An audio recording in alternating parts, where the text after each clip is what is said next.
Welcome to today's discussion. We are reflecting on Charles Spurgeon's sermon, Christ Crucified, drawn from 1 Corinthians 1 verses 23 to 24. But we preach Christ crucified, unto Jews a stumbling block, and unto the Greeks foolishness. But unto them which are called, both Jews and Greeks, Christ the power of God and the wisdom of God. Spurgeon begins by confronting human wisdom. He describes how the wisdom of the world, despite its learning, could not discover God. The philosophers, rulers, and scholars were given centuries to solve the problem of man's soul, yet all their searching only led confusion and despair.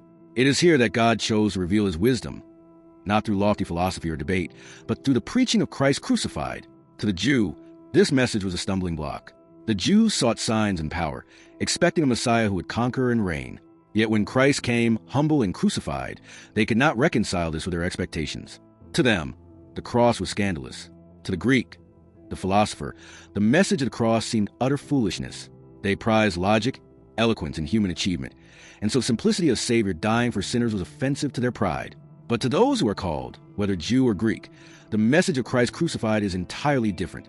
It is no longer weakness or foolishness, but the very power and wisdom of God.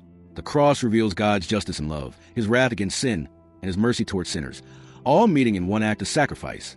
It is divine wisdom, higher than man's thoughts. Spurgeon goes further, showing how this gospel has always been rejected by the world. The prophets were despised, Christ himself was nailed to the cross, and his apostles were persecuted. Yet the gospel, though scorned, continues to advance. Christ calls humble fishermen and ordinary men to proclaim his truth, and through them he overthrows the wisdom of the proud. The gospel cannot be silenced. There are three responses to the preaching of the cross. First, the gospel rejected. Many dismiss it as either scandalous or foolish. Second, the gospel triumphant. Though men may resist, God's purposes prevail, and he gathers his elect.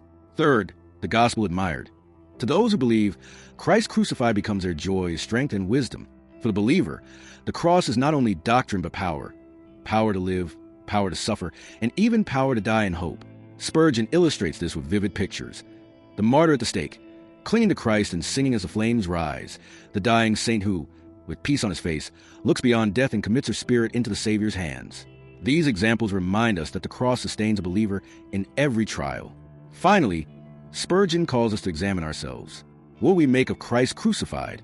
To reject him is to stumble, to admire worldly wisdom but despise divine wisdom. But to receive him by faith is to know the power of God unto salvation. The cross stands as a dividing line of history and of every soul. Christ crucified, the stumbling block, the foolishness, yet to us who believe, the power and wisdom of God. This is the gospel Spurgeon preached, and it remains the same message for us today.